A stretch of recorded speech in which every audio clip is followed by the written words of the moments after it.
understand the mystery. First take a look at the history. The words we use will give us clues.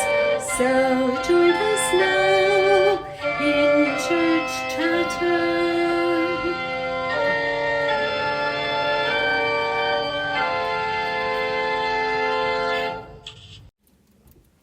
Welcome to the Church Chatter podcast, where we unpack a different church word or phrase each week. I'm Dillon, and I have a Master of Divinity, and I'm an ELCA Lutheran pastor. I'm Sam. I have my doctorate in language and culture, and I study religious linguistics. It's April. Which is National Poetry Month. It is. It's National Poetry Month. So what's interesting about this podcast is the people that we know of that listen to it, who know me, they either knew me when I was like 18, 19, or like in college, or they've met me in the last few years. But between my college years and really like since I became a mom, I was a bona fide poet. Yes, you were. I wrote a few books of poetry. Do you remember whenever we edited that book of poetry together, of Yes. art and poetry, to raise money for, I used to be on the board of directors for a addiction rehab organization, and we we edited people's poetry and artwork to make a book, and we published it to raise money for that. I spent a majority of my mid to late 20s, I would go around and I traveled to different places and events to read my poetry. Samantha, currently we're sitting in our home office, and she has many first place awards for her poetry. Many poems that she's read. Quite accomplished. Yeah, I was a You poet. could insert clap there. I don't want to say I was a poet. I still am a poet. I still write poetry. I don't publish it as much. I still fancy myself a poet, but I'm really in the world of nonfiction book publishing right now, so that's what I've been doing. But all this is to say I love poetry. So does Dillon. Yeah, I love poetry too. My form of poetry comes in writing liturgical poetry. So writing different kinds of services and stuff, and different prayers and litanies and different types of things. So and hymnody, which we're not going to talk about today, but hymnody is poetry put to music. yeah, hymns, yeah. Well, it's Poetry Month. Happy National Poetry Month.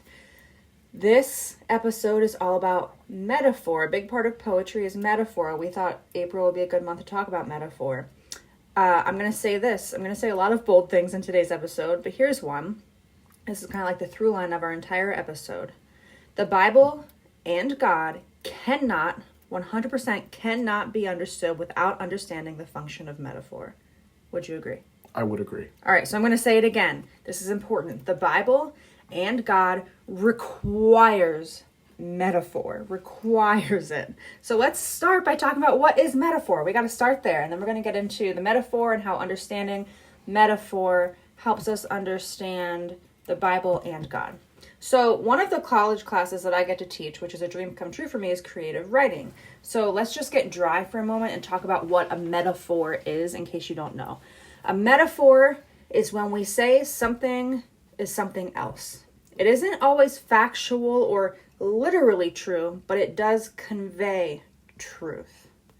Some examples, some common examples. Time is a thief, right? If we say time is a thief, that's true, but it's not literally true. Time's not like stealing our possessions in a literal way, but it is true. Another one, love is a battlefield. Love is not literally a battlefield, but it is true that love is a battlefield, right? She is a night owl, right? That's another one. To say somebody stays up late, you can say she's a night owl. She's not literally an owl, but it is true that she's a night owl, right? There's truth without it being factual. There's a difference. You need to understand that to understand this episode. A fact and truth are not always the same. To say she is a night owl, that is not a fact, but it is truth. There's a difference.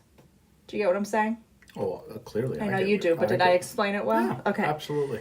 Okay, so there's also something called a simile. This is whenever, if you're going back to your like 8th grade English days, a simile is whenever you use the words like or as. Like, her hair is white as snow. Her hair is not literally snow. It's not literally the color of snow exactly, but you know what I mean? It's true without being factual. He is as light as a feather. A person's not actually as light as a feather, but it conveys truth, right? They ran like the wind. I slept like a baby. I didn't actually sleep like a baby. I'm not a baby, but I slept like a baby. Similes are types of metaphor. They're under the umbrella of metaphor. They are separate. They're something different, but they are a type of metaphor. So we're going to get into some anthropology because remember, I'm a linguist. I talk about language and culture. So we're going to get into some anthropology because this is important to understand the Bible and God. A defining feature of the evolutionary jump to Homo sapiens, so we are human beings, which means we belong to the species Homo sapiens, is the fact that Homo sapiens understand and actually we even require metaphor. We see it everywhere. It can look, so I'll talk about me. I can, if I'm in a really existential mood, which Dillon can attest to this as a majority of the time, I can look at a little bud about to become a flower in spring, and suddenly it's a metaphor for my life, right? It's not uniquely human. There is evidence that other animals can do it, but humans walk around all day making metaphorical meaning out of everything. That's metaphor. A metaphor can be a word, like her hair is white as snow, so the metaphor would be snow. It can also be an entire story, right? Like the tortoise and the hare is a metaphorical story. There wasn't an actual rabbit and turtle that raced. That's not a fact. And yet that story is a metaphor that conveys truth. So in the book of Genesis, the story of Adam and Eve, that's a metaphor. That's a metaphor. We know that. Because if you look at the Hebrew language, we see the rhyming, right? We know that it's a metaphor. It's not literally factual that the first human beings were Adam and Eve, but it is a metaphorical story that conveys truth, which will be its own episode.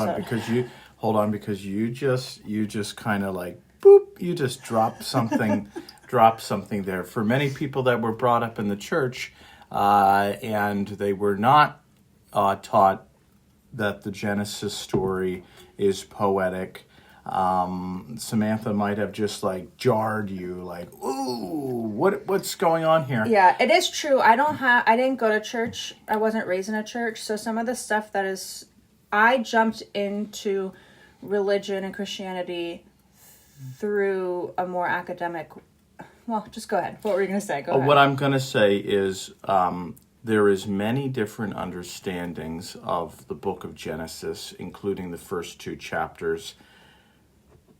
As a Christian and as a Lutheran pastor, the way that I have been taught and the way that I have accepted the book of Genesis, specifically the first 2 chapters, is that it is indeed a poem and it is indeed a story that conveys a deeper meaning than just 2 people created and a creation story where animals and plants and water and all things come to being.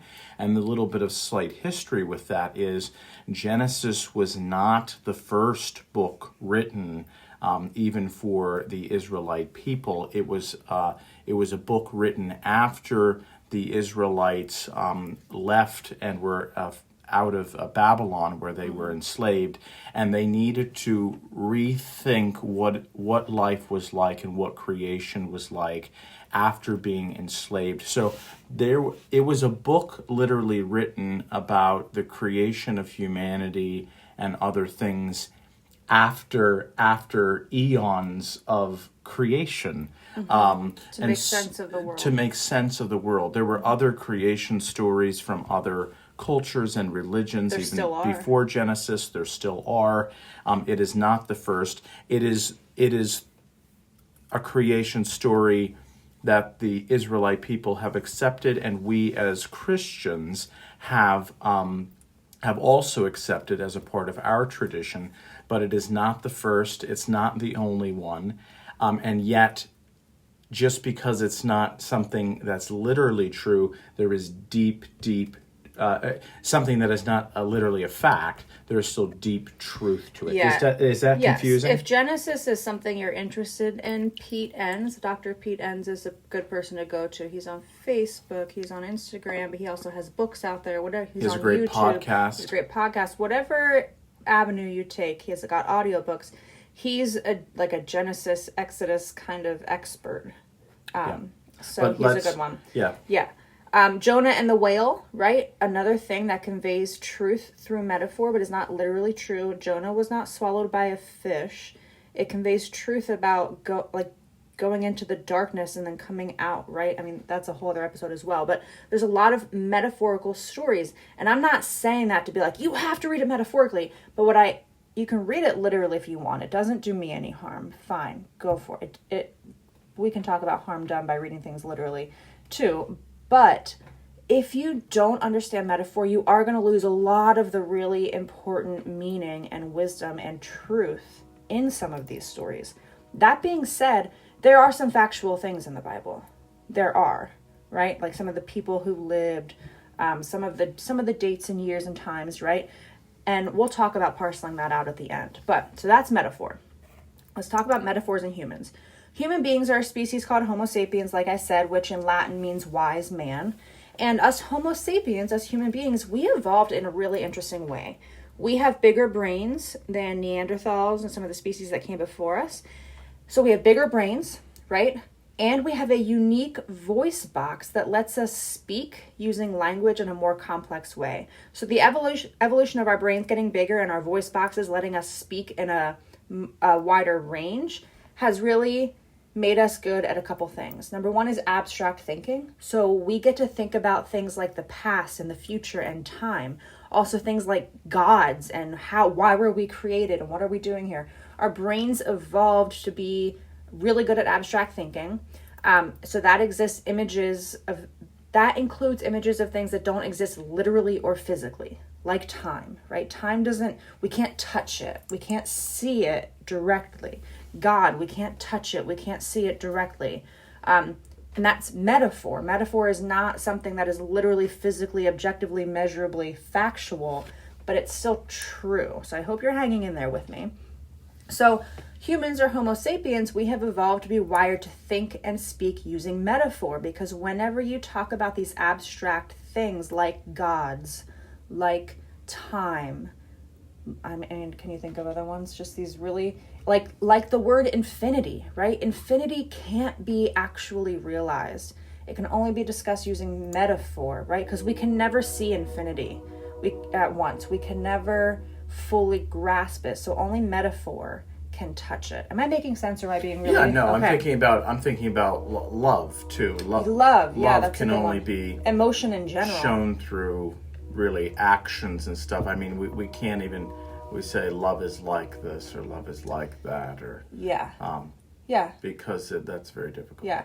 And if this evolution stuff is weird, is like hard to think about, here's where it gets really, really interesting. Us Homo sapiens, we're not done evolving. There's never an end to it, right? It keeps going. We are still evolving in our ability to digest milk into adulthood. That's why we only have some people who are lactose intolerant, right? Homo sapiens have a very short history of drinking milk into adulthood. It used to be just kids, just babies drinking milk, but now we drink another species milk, which is especially weird. And our bodies are evolving to be able to tolerate that, right? We, in some populations, Homo sapiens are becoming more resistant to some diseases like malaria, right? Our brains are shrinking again, slowly but surely. We are still evolving. Our physicality. Some people have wisdom teeth, other people don't, because we don't eat raw meat like we used to as a species, so we don't need those back teeth as much.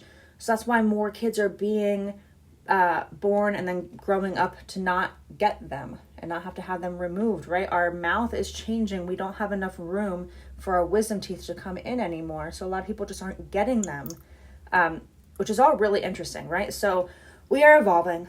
All of this is to say that our culture and our societies, we create influence in the direction of our evolution. We don't eat raw meat. We don't need wisdom teeth. The size of our mouth is changing accordingly. We drink milk of another species, of cows mostly, into adulthood, our stomachs our digestive system has to evolve accordingly. So our society drinks milk into adulthood and doesn't eat raw meat. So our bodies change and our DNA changes with it. If you're interested in that, it's called epigenetics. So culture and genetics, which I've talked about before, they cannot be separated. When we say like, that's unnatural, that's natural, there is no natural and unnatural. It's all the same thing. We are part of nature. We're not separate from it. So this has a lot to do with metaphor, right? Our brains and our voice boxes have evolved to have complex language systems and to think abstractly. Put those things together, what do you have? You have metaphor. So let's just talk about the history of metaphor. I'm a real language nerd, so if you're not interested in this, I'm sorry, but I'm into it. I'm really interested. So the history of metaphor, at least in recent history.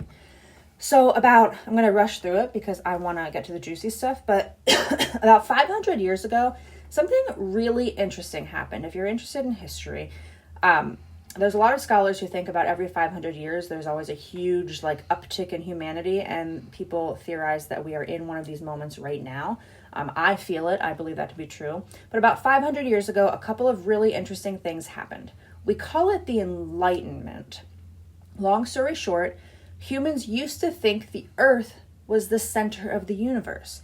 People understood God and their sacred stories, right, like in the Bible that we have, under the assumption that they were the center of everything. The earth, the planet, where we live is the center of everything. And then 500 years ago, a series of events changed everything for humans. First, number one, humans created the telescope. Many thousands of years before that, people realized that if you heat up sand, it makes glass, and then people put those glass pieces together. They realized, oh, wow, we can see really far things close up. So they created the telescope. And then the second thing that happened about 500 years ago is Galileo, using this new invention of telescopes, provided evidence for the fact that the sun is the center of what they thought was the universe. We now know that's not the universe, it's just our solar system because it keeps expanding beyond it. But at the time, they learned for the first time and they had evidence. Now, Galileo isn't the first one to have this hypothesis, but he is one of the first ones and the one that kind of rose to fame. He provided physical evidence for the fact that the sun is not at the center. Not us. That's interesting. That's a really big deal. He was deemed a heretic at the time. Yes, that's what I was going to say next. The Roman Catholics and their entire hierarchical view of the world, where we were at the center, humans were at the top, right, was challenged by this evidence. So Galileo, he was not killed, which is actually really interesting for this point in time because a lot of people were being killed, but he was put on house arrest for the rest of his life because of this evidence that he provided that really challenged the Roman Catholics.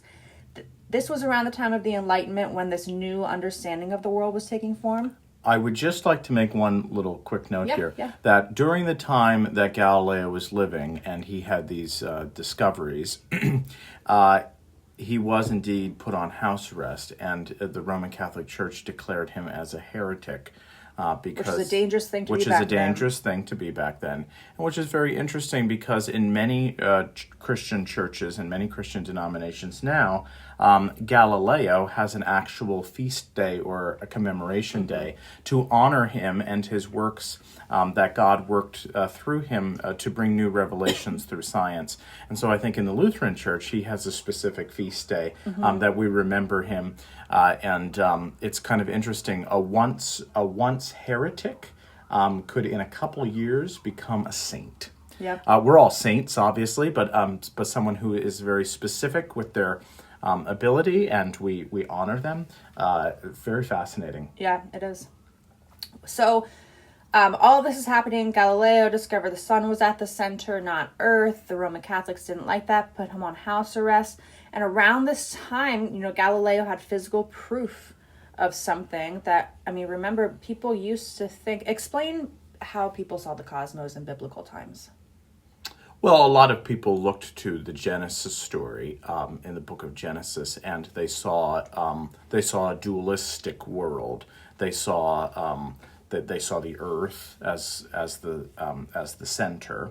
Okay, and so everything from the earth and everything was separated through a dome, and they didn't have too much understanding of of the galaxies. There was a lot of astrological studies of the stars during this time. They thought the heavens were above the clouds. But they thought that the heavens were above the clouds. They thought that the earth was flat, and that you could, if you just kept going, you'd fall off. Right. And it was a very, this might seem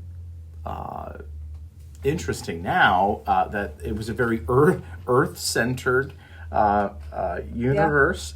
And some people might say, oh, well, that's kind of interesting. That's good. But as we think cosmologically, yes. Well, the entire Bible, and there was a lot of dualism. Yeah. There was a lot of dualism. It's this and that's it.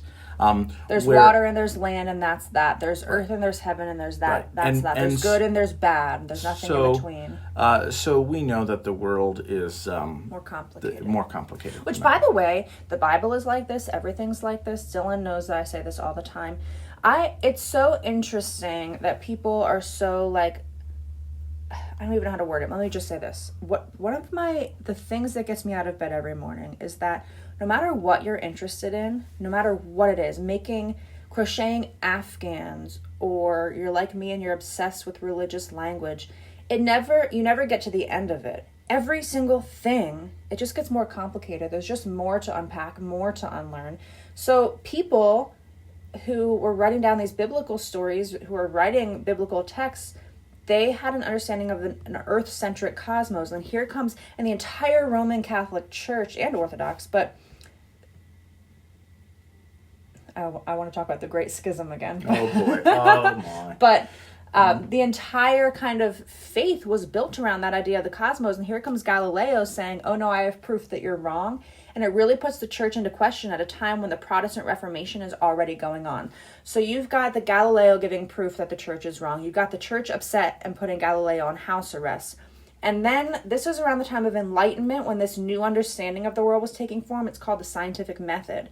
So things like reason and measurement and observable fact became the number one way to understand the world, right? These two things started to fight, the church and science. And we would now know the the scientific evidence that comes from research and comes from testing and all this kind of stuff. We have moved from a world that sees things as kind of mystical and kind of mysterious to a world of materialism. And so it's only real if you see it. It's only real if you see it and you can touch it, and if not, then it's not measurable, and we're just not going to talk about it. Yeah. And that's a danger too. Right, and that's exactly what we're going to talk about. Again, this is related to metaphor, so hang in there. So all of this was going on, and then something huge happened. A new technology came onto the scene called the printing press, which to us seems like, oh, whatever. It was equivalent to how AI is right now. It was a huge deal. The printing press was created, and for the first time, people could read the Bible and really anything on their own. And this put many authorities in question, especially the church. And then this is all called the Enlightenment, right? And the Enlightenment placed a lot of value on individualism over community. So you've got people starting to think more scientifically for the first time in human history. You've got people caring less about community, like a church community, and more about themselves. And you've got people, and there's pros to this. This isn't all bad, but you've got people reading the Bible in their own language, in their own hands, right?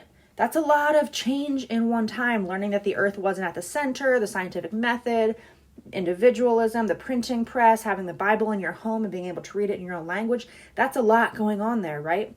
So some of this is really awesome, and I want to be clear. We are not anti-science. However, science has brought beautiful things, but having the Bible in our own hands means that people with power, they couldn't use it against us fully. And it also meant that being an individual with your own interpretation of the Bible matters. And that's all beautiful, but we do have to acknowledge that these things, individualism, scientific revolution, they have a shadow side. Just like religion has a shadow side, right? And we have to talk about it. There are religious fundamentalists, which is 100% true.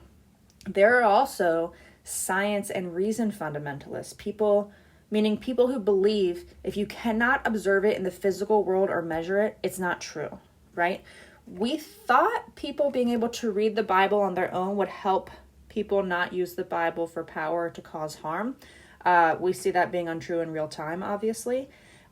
We place our individual rights over the well-being of communities.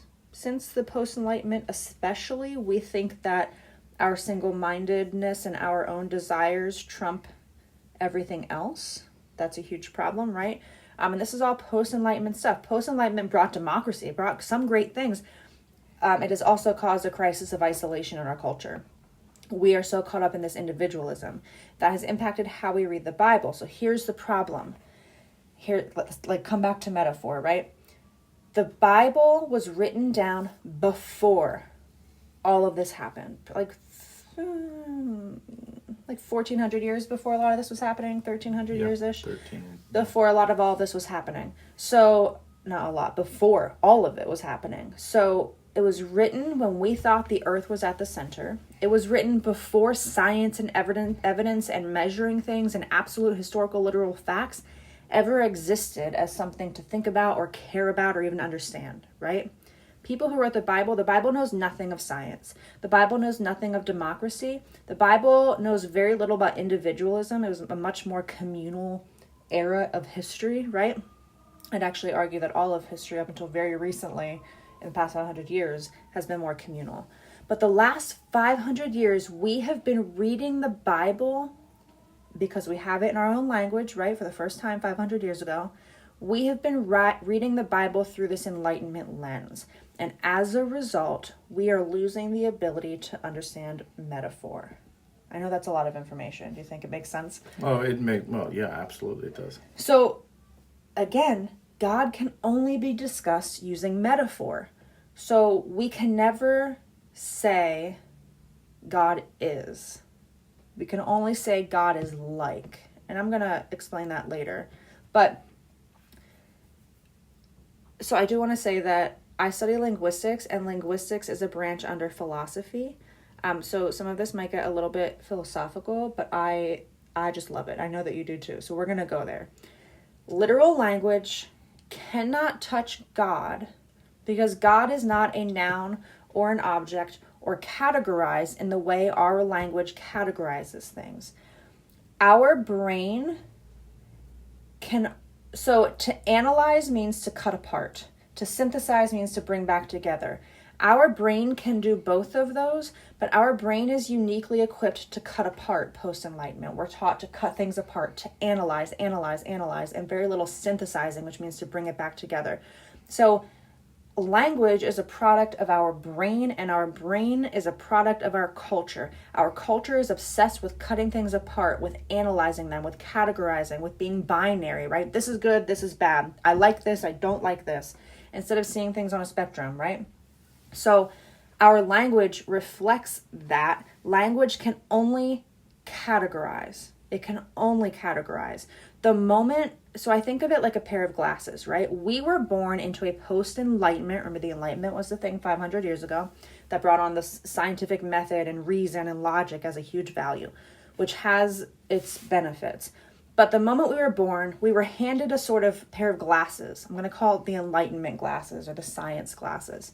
We were told this is the only way to see the world. We were born, we were handed these glasses by our families, by our culture, by our school system, by even the church in some ways, right? By so many institutions and so many people. They gave us these glasses called the science glasses, called the Enlightenment glasses. We were told this is the right way. In fact, we were told this is the only way to view the world. And these glasses have become so comfortable on our faces that we often forget that they are only glasses. They're only one way to see the world.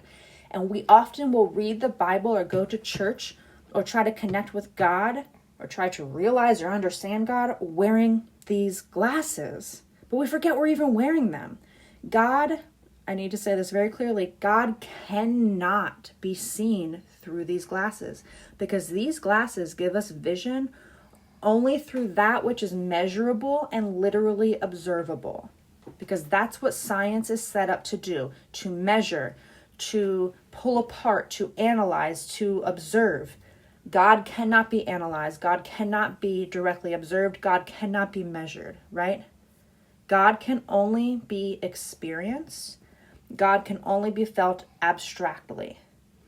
And if this sounds really kind of weird and lofty and philosophical, it's not that weird. This is very human. This is all about life. So an example Dillon and I were talking about earlier is sometimes I wake up and I feel anxious for no reason, or sad, or like especially energetic or hyper, or like so in love with my family, or just any number of emotions, right? I don't know why sometimes. I also struggle to fully explain it, because emotion, like God, demands to be experienced more than explained. But still, we are human. We want to share our experiences with somebody else. So that's where language comes in, right? Now, science, if you're wearing your science glasses, we can look at the impact. So let's talk about anxiety. If I'm feeling anxiety, we can look at the impact with our science glasses on, like different things happening in my body when I feel anxious, like my blood pressure or the hormones coursing through my body or the chemicals coming out of my brain. But science cannot locate my anxiety. It can't locate my sadness. It cannot measure the love I have for my family. It can't cut it out, observe it, put it under a microscope, right? It can't be seen fully by science. So we have to put on a different pair of glasses, or maybe just lower our science glasses just a little bit so they're not blurring everything. But you know what sadness can be known through is experience. I can know my sadness very intimately, or my joy, or my love, or my anxiety, or whatever it is, if I experience it. But only metaphor can start to talk about it. Does that make sense? Yeah. That's how God is, right? God can only be experienced. And we try to talk about it. God is sort of like this, right? Again, you can see I'm using a simile there. God is like an emotion. God is not an emotion, but it's like an emotion where it demands to be experienced, not talked about. And that's where metaphor comes in. If you need to talk about it, which of course we're humans, right? So a metaphor is something that is always true, but only sometimes really happened or literally factual.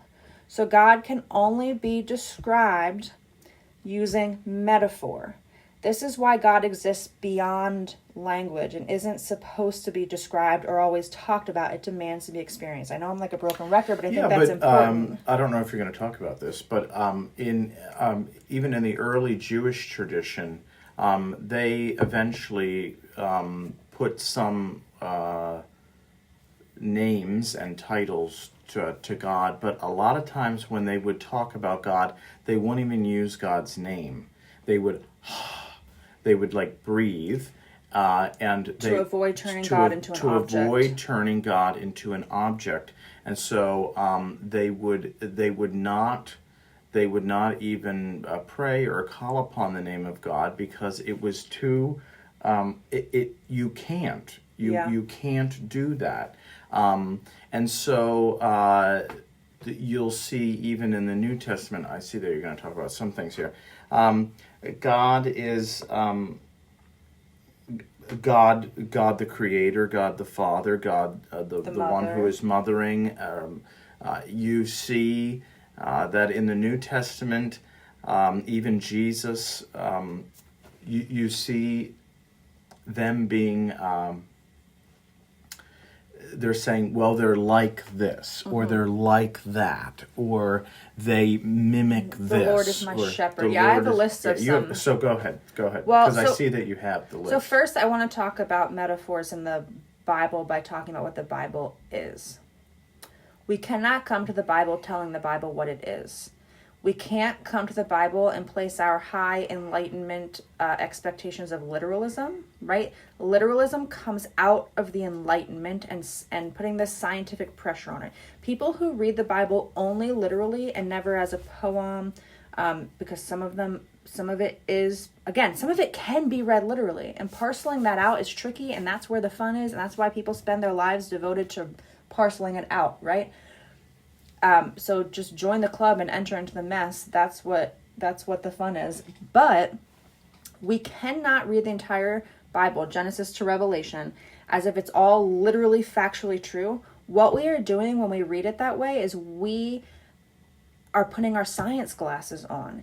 And what's interesting is people who kind of tend to reject some cold hard facts about science read the Bible through the same lens. And I think that's really interesting. So we expect the Bible to operate literally and to contain an understanding of the cosmos that jives with what we have learned about reality and the universe in the thousands of years since it's been written. And that's crazy. We don't get to tell the Bible what it is. We have to let the Bible operate in its own terms. And this means fully immersing ourselves into the complexities of ancient storytelling, right? And that involves a whole lot of metaphor. So chasing after proof, that is a scientific errand. That is not a task or a goal of religion. Atheists who are out to prove that God isn't real, they are just as much fundamentalists as those who are out to prove that God does exist. God is not about proof or evidence or measuring or observing. God is about experience, participation, awareness, even relationship, right? God operates in another, like a non-category, somewhere else. I don't know how to explain that any better, except that Dillon knows a bias of mine. We go to the bookstore often. I'd say like once a week almost. And we go to the religion section. That's part of our tour of the bookstore. If I see a book that has the word proof, like proof of God, proof of God's existence, or evidence for God, or evidence for angels, no. I want to vomit in my mouth. No. You're getting it wrong. That's not the point. And at some level, I get it. We all start there. I had a couple years to, like, when I was in college, I would have called myself an atheist and tried to disprove God. But now I look back, I'm like, oh, thank God I didn't publish any books back then. How embarrassing. And anytime I hear people having debates about whether or not God is real or not real, it's not even interesting. It's not. Go ahead. I might get myself in trouble by saying this on our podcast, but I very much struggle, and I'm going to say I very much struggle, and I actually deeply despise people who are fundamentally religious. That could be a fundamentalist Christian, that could be a fundamentalist Jew, a fundamentalist Hindu, a fundamentalist Muslim. Buddhists can be fundamentalist. Buddhists can be fundamentalist. Any person who is taking things fundamentally and absolutely literally, as a religious person, that is like, here I go with a metaphor, I don't want to touch that with a 10-foot pole, right? I just can't, I can't even go there with a religious person who is literal and fundamentalist. It upsets me, and I just totally disagree. And the same way, as Samantha said, someone who says that they are like an ardent or a militant atheist, someone who is trying to prove the non-existence of something that they say they don't even believe in. That's also fundamentalism. That is so fundamentalist. It is so literal. And that to me is absolutely ridiculous. Actually, what is much more interesting to me is someone who is a religious person who is taking the faith and looking at metaphor and understanding of things and allegory and some history and fact and putting it all together and kind of having this more kind of a juggly faith where, oh, it's this and it's also that and it's the both and also it's okay, and this is where I might get in trouble a little bit, it's okay to be a person of faith and be a little bit agnostic on things. Right. Which means this, not being an actual agnostic. That's not what I'm saying. I don't know. That's just saying, like, I don't fully know. God, there's things that God knows, and there's things that are beyond my human comprehension and understanding. And I'm living in the faith and the trust and the mystery and the relationship and the metaphor and the allegory and some of the historical things. I'm bringing it all to the table, and I don't need to know everything. Mm-hmm. And that little, with a small a, agnosticism on some things, giving it to God and saying, you know what, I don't fully know, but I'm going to live into it, that can be actually helpful. Now, I'm not talking about an atheist with a capital letter A, who just says, I know nothing, I'm not so interested in, but there's, oh, did I say atheist? You said atheist. I'm sorry, agnostic. Yeah. So, does that make sense? Yeah, and this podcast episode is also not like a science sucks, religion rules. That is not at all what this is. This is saying there's fundamentalists everywhere. And the way I describe fundamentalists, if we run with my metaphor about like the Enlightenment glasses, a fundamentalist is anybody who puts on one pair of glasses and forgets that they're wearing them and thinks it's the only way to see this reality, right? So if somebody puts on their like hardcore Christian glasses and never takes them off and thinks it's the only correct way to experience reality, to understand reality, that's a fundamentalist. I know plenty of people who think that the scientific method is the only way to understand this reality, and if you cannot measure it, observe it, or write a scientific paper about it, it is not real, it doesn't exist, we shouldn't talk about it, that's not part of reality.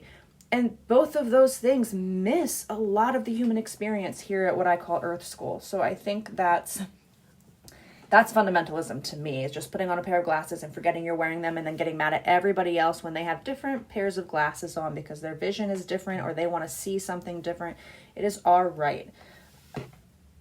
All right. So metaphors in the Bible. We can only, I know I keep saying it, but we can only talk about God using metaphors, and the Bible is full of metaphors for God. I have a couple. I know, Dillon, you might have some to add. I don't know. But the Lord is my rock.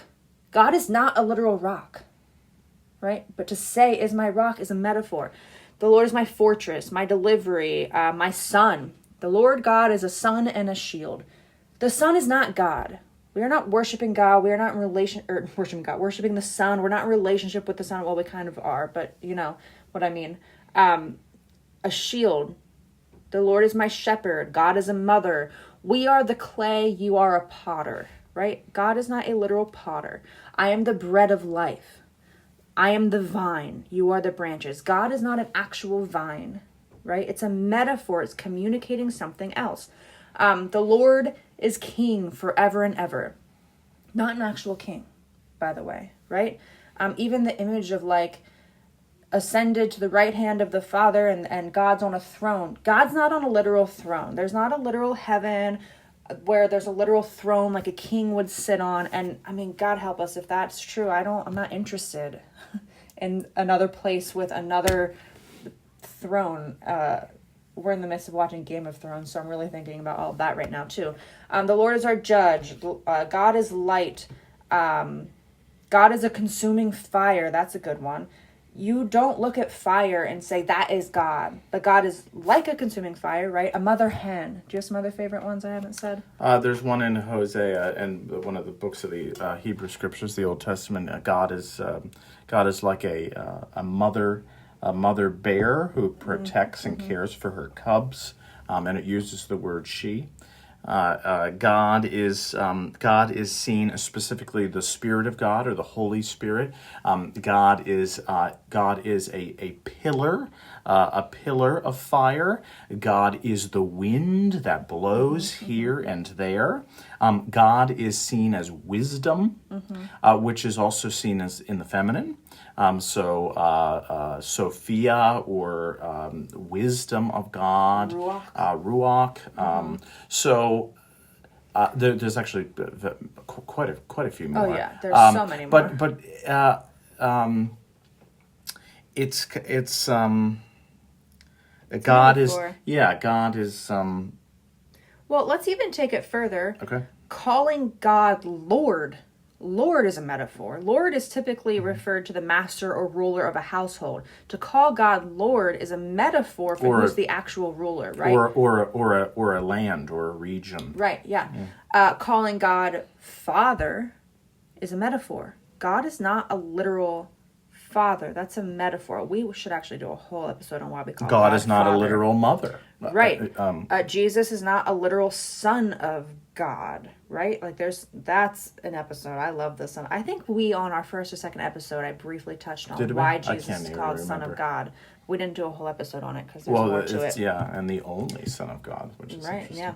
Yeah. So that's a metaphor, right? In a patriarchal society, for who is the actual ruler, right, is a father. And let's even take this further, again, a little more philosophical and like meta and abstract. The word God is a metaphor. Dillon already kind of touched on this. Many Jews, continually today even, they won't say a word for God. They won't name it because that risks losing the metaphor of it and objectifying it, right? The word God is a metaphor for what we actually mean. So Joseph Campbell, if you know who he is, go ahead. Real quick, I want to make this one quick thing. And God, if you were to look at the original Greek, the Koine Greek of the New Testament, especially in Paul's epistles, or sometimes Paul's letters that we call them, you will see that Paul takes what we know in English as God, capital G-O-D, and the word is a derivative of Zeus. Of a god and of the theos, yes, of God, but using the word Zeus, knowing that the Greek and the Gentile followers of Jesus understand a cosmology and a Roman mythology around Zeus being the god of gods, which is God. Why we get so many images of God where he's really strong and like half naked with abs and like a long beard. Yeah, That's very Zeus image. Yeah, so Paul knew what he was doing to try to give communicate and a metaphorical understanding of who is this God of Israel, who is also this God of people who are Gentiles that are understanding. Well, that'd be like, I do this thing in my sociology class, and I'm going to do it with my creative writing class next semester too, where I tell students to imagine just like a regular thing, like brushing your teeth or tying your shoes, and explain it to an alien who has never had to do that, but who happens to know English, but doesn't know like what's a toothbrush. It gets downright weird really fast, and it's the same way with God. So Paul is going to this like Greek Gentile community. They have their own gods, but you're trying to explain God, even though you don't use that word God, like for Yahweh, Adonai, all those things. So I don't know, let's talk about like a flower. If you were to go to talk to somebody who's never seen a flower before, how do you describe a flower? If they don't know what it is, they've never seen it, you don't have one with you to show them, you got to tell them what it's like. Well, it's kind of like a tree. You have trees, right? Kind of like that, but it's like smaller and usually has like more color, right? It comes out of the ground just like a tree, right? A simile, a metaphor. That's the only way you can explain God to these people who don't have a monolithic God and you're trying to share it with them. You have to use metaphor because they don't know, right? So we're going to talk about how metaphor is all wrapped up with culture in a minute, but first I want to talk about Joseph Campbell. So Joseph Campbell, I have some book recommendations at the end of this episode, so I'll talk about him at the end, but he has my favorite definition of God. He says, God is a metaphor for a mystery that absolutely transcends all human categories of thought. And he goes further and says that we can't even say if God is being or non-being, because being and non-being are just more human categories of thought.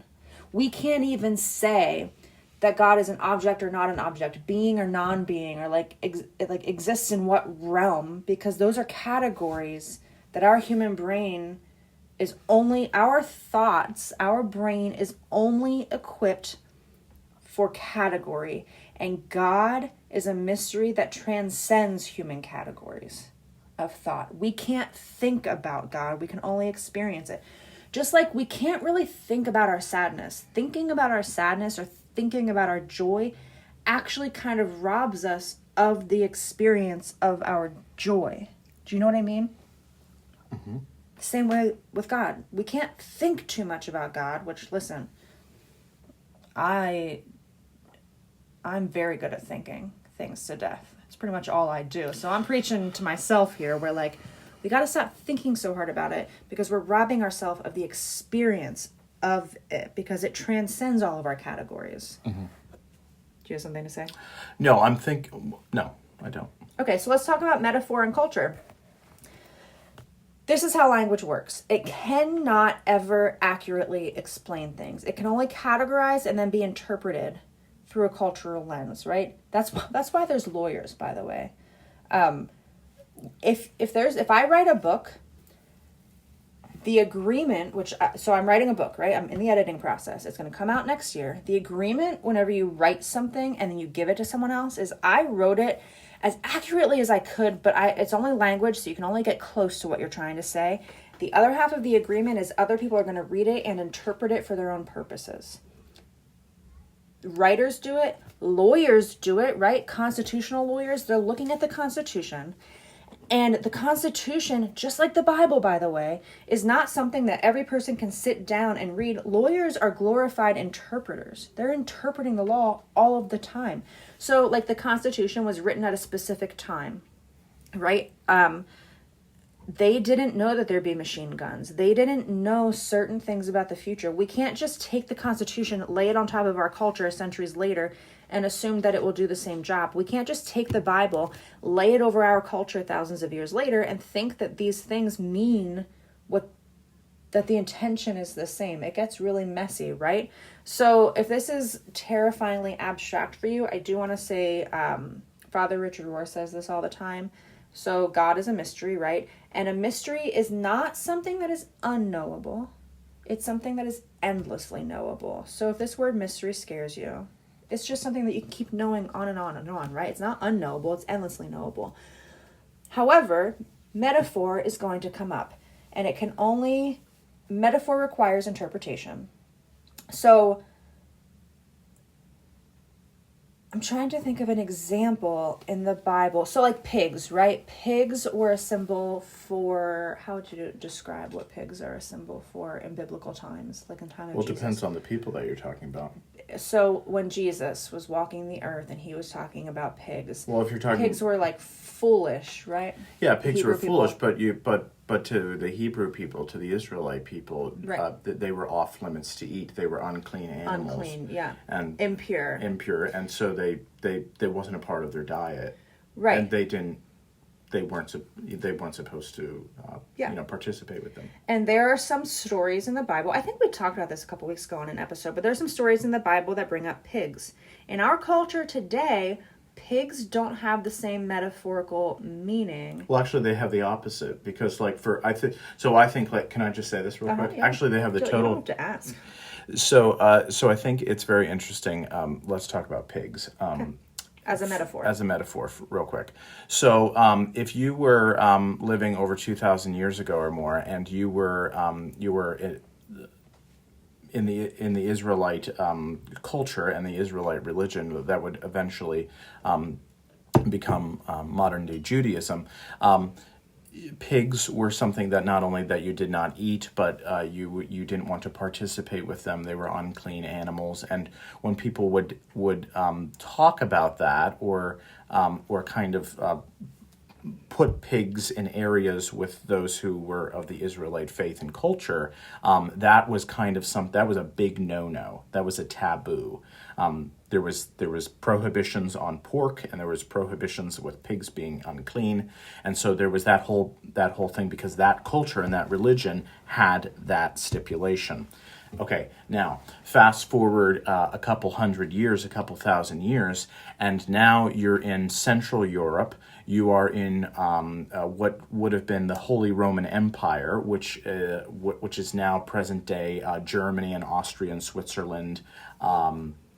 And you now have Germanic folklore, which also came alongside and paralleled with religious folklore. And in the Roman Catholic German traditions and in the Lutheran German traditions, you get the pig and pork as a symbol and a metaphor of good luck. So now, on every New Year's Day, you have pork and sauerkraut, because the pig, metaphorically, brings you good luck. And so you not only participate with the swine, but you also eat the swine, and the swine is not seen as something unclean and to put put you off, but it is seen as something that is Right. deeply metaphorically uplifting and brings people good luck and hope and So blessing. you eat your pork and sauerkraut, then you go home and you read your Bible and you see this story about Jesus talking about pigs, and you might miss the metaphor because Right. you are reading it through a different cultural Totally lens. different culture. You're putting on your German glasses, right? You're putting on your modern 2025 I eat pig for New Year's Day glasses. Right. There's nothing wrong with those glasses, but if you have the wrong glasses on when you're trying to read these stories, you're going to miss the metaphors, because metaphors are culturally constructed. Right? Just like, I mean, that was a beautiful story that you told. That was helpful. Right, and so somebody that, if you tell somebody, well, just go and read your Bible, and you start just reading the Bible randomly, and you have no construct and no understanding of the history and the culture and the religion of the time and the language of the time and how things were and how things were not. You're going to go in there and you're going to read it, and you're going to miss so much material. Yes. So much of the deep, deep layers of metaphor are going to be unrecognizable to you. Just like the story that I just told between the pigs for the Israelite people and the pigs for Central Europeans. Yes.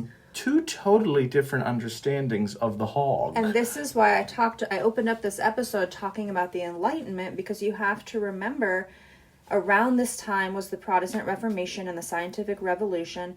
And it's a beautiful thing that Bibles started to be translated into the common tongue, common languages, and people could have the Bible on their own.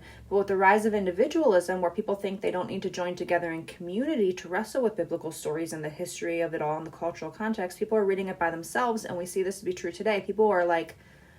People ask me often, because I'm not sure why they ask me. I don't know if it's because I'm married to Dillon as a pastor, or if it's because I'm pretty vocal about not being raised in church, but being pretty obsessed with the complexities of it all now, or because of this podcast. I don't know. But people ask me regularly, I try to read the Bible, I just don't get it. I just can't, blah, blah, blah. And my response is always, don't read the Bible without people, and don't read that you trust, and don't read the Bible without other supporting books to help you understand what you're even looking at. What genre? Like, is this a book of poetry? Is this a book of history? Is this a book of narrative? Like, what is this? In the very early days, when all of these writings started to come together, especially the New Testament, but then we could even talk about the Hebrew Scriptures, the Old Testament, these texts were hardly ever, if ever, read individually. Right. That was not a practice. That was not a practice. You were dealing with mostly illiterate people. So the only people that could actually read it were learned priests and then rabbis and cantors and all these people. And they were reading it in a worship service, in a community, in a study group. They were reading it communally. Even in the early Jesus movement, which would eventually matriculate into the Christian church, you were not reading these things in the comfort of your lazy boy chair with a cup of sleepy time tea. Because that is such a modern. Yes.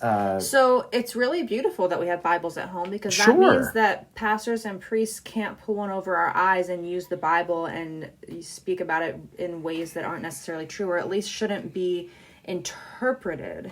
Do you know what I mean? Well, yeah, I get what you mean. What are you saying? No, I think it's a beauty that the Bible is in the vernacular, which means that it's in multiple languages for multiple people to read it. I am thrilled that people can now have their own personal Bible and have it in their home, But it's created a and mess. read it in their own language. I am totally for all of that. And yet at the same time, we have lost the communal reading and understanding of it. And then you get individual people that they're reading it and they don't know what they're reading. They have no idea. Well, that's what I was going to say, is I keep using this phrase, the shadow side. I think it's beautiful because the truth is, and we are not anti-Catholic. I love Catholicism. However, 500 years ago, the Roman Catholics were doing some things that Martin Luther called out, among other reformers. They were doing some unethical things, just like a lot of churches today, a lot of Protestant churches today are doing unethical things, right? For sure, just like any institution does unethical things. Their power was too centralized, and putting the Bible in the common languages and putting it in the hands of the common people did help decentralize their power in a needed way. And yet with that came a shadow side. With that meant that people would go home trying to read these texts, and because of this new like scientific lens that people were looking through, they were reading it very literally, and they were missing a lot of the metaphor. They were missing a lot of the historical context that we just keep getting further removed from and needs to be preserved, which is why there's podcasts and books and things like that. We forget that Jesus, when he referred to pigs, was not talking about something lucky. He was talking about something unclean, impure, and foolish. There was a time where pigs were also seen as foolish. Donkeys were seen as foolish, right? There's all kinds of symbols and metaphors there that we lose. Go ahead. Well, here's an interesting thing, though, which I would say many people know, but some people are unaware of. I think some people think, okay, the Protestant Reformation happened, and then Gutenberg started printing Bibles, and now all of a sudden people are reading Bibles in their own homes, and they now can interpret it and understand it for themselves, like right after the Reformation. That's actually truly and deeply false. What was going on in the Roman Catholic Church at that time was there was no sermons going on, only on special festival days, and they would talk about things that had really nothing to do with the scriptures. It was just kind of just random, random things. And the sermons were actually very, very short. If you went to a Protestant church during the Middle Ages, during the Reformation, you sat there for hours listening to sermons. The sermons were like that of a communal lecture. So I could only imagine even Lutherans today, if you would ever read the sermons that Martin Luther put out, you would be asleep within 15 minutes, and they would not go for 15 minutes, they'd go for 50 minutes. Well, so this whole idea was they were taking the text that was now in the language of the people, and they were actually during worship sharing this metaphor and this understanding, and they were long. Now, I'm never going to, at least I hope not, I'm never going to do a 50-minute sermon because I'm not interested in that, and I don't think that's the way it should be done. But what I'm saying is it went from basically no sermon to long sermons, and they were able to talk about these metaphors in these stories, which was not going on. Yes. Also, in medieval times, you and I just talked about this a couple days ago. You know how there's that rhetoric? A lot of people are like, oh, just nobody goes to church anymore. People weren't going to church back then either. No. They were going maybe on like Easter and Christmas time, and that's about it, right? So this romanticized view of Christianity where like, oh, people used to go to church all the time. No, there are many periods in history where Christians did not go to church every Sunday. That was not a regular practice for many, many people. Also, remember that churches on every corner haven't always been a thing, and cars have not always been a thing. There was, right? If you look at most medieval church history, if you look to see in terms of like when were people flocking and going to church, it was 4 times a year. It was Christmas, it was Easter, it was Pentecost, and it was All Saints' Day. There was 4 where they would flock. All Saints' Day particularly was a time to go to church to remember those who have died, and people would be pilgrims. They would go, they would visit the graves. Pentecost was always something big with the Holy Spirit, and Christmas and Easter as Jesus' birth and Jesus' resurrection. If you look, it was 4 times a year where people would flock to the cathedrals in Europe. They would flock to the local parish. But in terms of people going to church every single week, I'm glad that people come every single week now, but that was not always something that was common, especially during the Middle Ages, where people think that the cathedral was packed. Really, the only people that had a great piety and were really interested in this stuff, were nobility and royalty. They had their own chaplains. They always went to mass. Yeah. All of that is to say that metaphor is not something that we can't just look at a flower and see the meaning that it would have across all time and space, right? It depends on the culture and how they view that and the meaning they place on it. Metaphor is culturally constructed. It depends on culture, and the culture 2,000 years ago during Jesus' time was very different than our culture today. Even when people are like, oh, Jesus would have been a Democrat. No, he didn't know anything about democracy and voting and Republican, and that wasn't a thing. Or when people go to the Bible and they're like, oh, the Bible definitely supports gay marriage. No. Or the Bible definitely is against gay marriage. No. The Bible, that wasn't a concept for them, gay marriage. That wasn't that much. Doesn't mean homosexuality wasn't a concept, but their culture didn't look at it the way we looked at it. We can't go to the Bible for everything, right? There's metaphor in there. I do want to talk about metaphors in church. So we talk about God using metaphor. The Bible is full of metaphor. And here's where it gets even more interested. We go to church, especially if you're in liturgical church. And in church, we actually use a lot of earthly elements as metaphors. Remember, a metaphor is not always factually accurate, but it is true. It's not literally true, but there is truth in it, right? So we use a lot of, now Dillon might tear apart what I'm about to say, but we use actual earthly elements and a lot of different things as metaphors for the literal thing.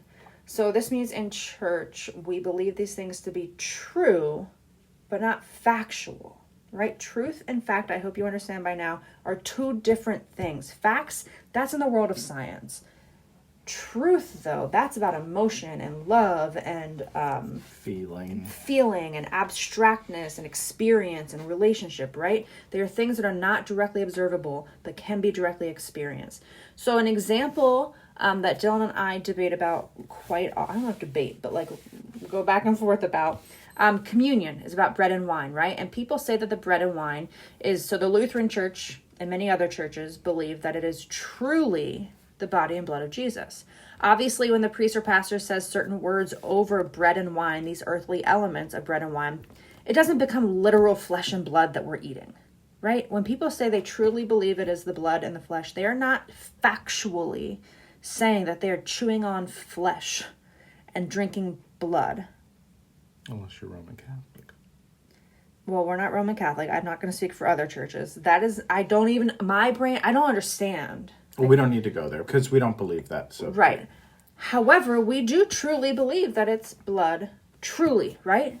It's not a symbol. We're not remembering. Like, let's join in this remembrance. Communion, when we receive communion, we truly, not factually, but truly believe that we are taking part in a meal with Jesus. Because metaphor is true. It is an experience, right? If you go and receive communion with your science glasses on, you might be blinded from some of this experience, right? Yeah. Mm-hmm. You usually have a lot of thoughts on communion being I'm true. going to let this one go. Not touch it? Okay. Okay, so I have a couple book recommendations if you're like me and you're super interested in metaphor. The first one is Dangerous Words, Talking About God in an Age of Fundamentalism by Gary Eberly, which is a really good one. So in my Metaphors We Live by George Lakoff and Mark Johnson. Lakoff and Johnson. Everything, every paper, all throughout my dissertation, for my doctorate program, Lakoff and Johnson. That is who we read for, this is not an exaggeration, every single class. Lakoff and Johnson. The thing is, Lakoff and Johnson are really good. This book was drilled into me. We read it. I must have read this whole book a dozen times. I have it over here on my bookshelf. It's quite academic, but if you're like me and you're interested in the study of language and linguistics as like a branch under philosophy, this is a really good book. So Metaphors We Live by Lakoff and Johnson, really anything by Lakoff and Johnson. Joseph Campbell, he talks about myth, which we'll do an episode on myth eventually, but a lot of myth is about metaphor. So The Hero's Journey by Joseph Campbell. His book is the book about the hero's journey. is really good, but you can also look him up on YouTube, listen to his interviews, lectures. He's excellent. He's also very dense. He's one of those people where every single sentence you have to stop and there's a depth to everything he says. His whole thing is that the arc of the storyline is the same shape of our entire lives. The story arc is in our DNA, and the Bible shows the same story arc too. It's really just everywhere. And then the hero's journey, if you're interested in Joseph Campbell's The Hero's Journey, I recommend The Heroine's Journey because it's by Maureen Murdoch. And this book is one of the books that changed my whole entire life and shifted my view, not my view, but the way I participate in feminism. It changed everything. Her whole thing is calling out Joseph Campbell and saying that the way he views metaphor and myth and the story arc is very masculine, very patriarchal, and she really makes it more feminine and relatable to women's experience in our patriarchal culture, which is interesting. Whew. Okay, so that was a lot. I'm looking through my notes to see if I missed anything. I guess the way that I really want to end this is by saying that the Bible is full of accounts of people trying to get close to God, and metaphor is the only way to do that. So embrace metaphor. Practice it. Go write a poem or go read a poem. And then try reading the Bible using just your metaphor glasses. I do want to end with one quick story for my dissertation research. I interviewed a woman, and she said something that I just could never, I don't think I'll ever forget it. She struggled with Genesis and all kinds of things, and I asked her, I said, can you find anything valuable or meaningful in the book of Genesis? Do you find any meaning? And because she was at a time in her life, because she was hurt by the church for a lot of complicated reasons, where she just wasn't reading the Bible, right? I think she still identified as a Christian if she was asked, but she wasn't reading the Bible. She just couldn't go to it. And I said, do you find any meaning in the Bible, or specifically the book of Genesis? And she said, I can find meaning in anything. So yeah, I do, but I could find meaning in anything.